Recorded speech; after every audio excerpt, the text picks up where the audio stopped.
Akhirnya setelah Islam tadi drop terasing, Betul. berkat Imam Mahdi kita bersatu lagi. Betul. Dan tempatnya sudah di-spill di Syam. Oh iya ya, pernah denger itu. Pernah dengar ya? Benar, Kata Rasulullah, kalian akan berkumpul di situ. Maka di situ adalah ada orang-orang terpilih karena tempat itu adalah tempat yang terpilih oleh Allah. Maka nanti di situ akan datang orang-orang yang berbendera hitam, yang tidak akan pernah kalah, dan ditanya di mana tempatnya, Baitul Maqdis atau dekat Baitul Maqdis atau Syam. Nah, berarti tempatnya sudah ada spillnya. Imam Mahdi akan di situ, di Syam, di Baitul Maqdis. Dan yang aku deg-degan, aku merinding nih sekarang. Lu tau nggak sekarang Syam itu sekarang lagi keadaan damai. Syam itu adalah kalau mau digambarin adalah gabungan antara Suriah, Libanon, Yordan, tapi utamanya adalah Suriah sebenarnya. Dan Suriah sekarang lagi dalam keadaan damai.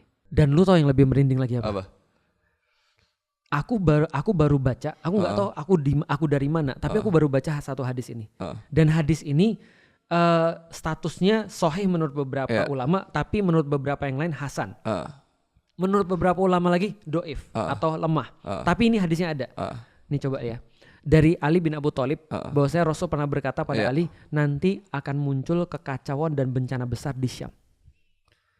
Sehingga orang-orang diuji benar-benar seperti emas diuji. Emas itu diuji dibakar. Dan terjadi segala macam keburukan di situ. Dan kita tahu di zaman siapa itu terjadi. Di zamannya Bashar Assad misalnya, orang-orang di penjara Setna.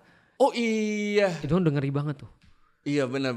Orang-orang kalau seandainya melawan dia, ditangkap bukan hanya dianya, tapi keluarganya. Terus perlakuan segala macam lah. Dan kita tahu seperti apa penyiksaan di situ. Dan alat-alatnya kita udah bisa bayangin lah. Itu yang kelihatan, belum lagi yang nggak kelihatan. Ya kan udah diterobos tuh kemarin kan. Kita lihat dalamnya kan ngeri banget. Betul. Dan ada satu jalan isinya mayit semua. Iya. Dan yang membuat aku membayangkan tuh sudah juga muak itu adalah ketika ada orang Suriah sendiri yang dia adalah pengungsi Palestina. Jadi orang pengungsi Palestina dari Zionis mengungsi ke Suriah. Ketika Suriah terjadi problem konflik ketika 2011, dia terus kemudian keluar ke Turki dan ketemu sama aku. Dia bilang apa tau enggak? Dia bilang, "Wallah, kami berpuluh-puluh tahun menghadapi Zionis, enggak ada bandingannya dengan 3 tahun menghadapi Bashar Assad."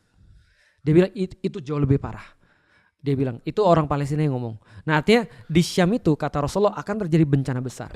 Lalu Allah bilang, setelah itu Allah akan kirimkan, muncul seorang pemuda kata dia, dari keturunan Rasul, yang bawa pasukan kalau dikit sekitar 12.000, kalau banyak sekitar 15.000.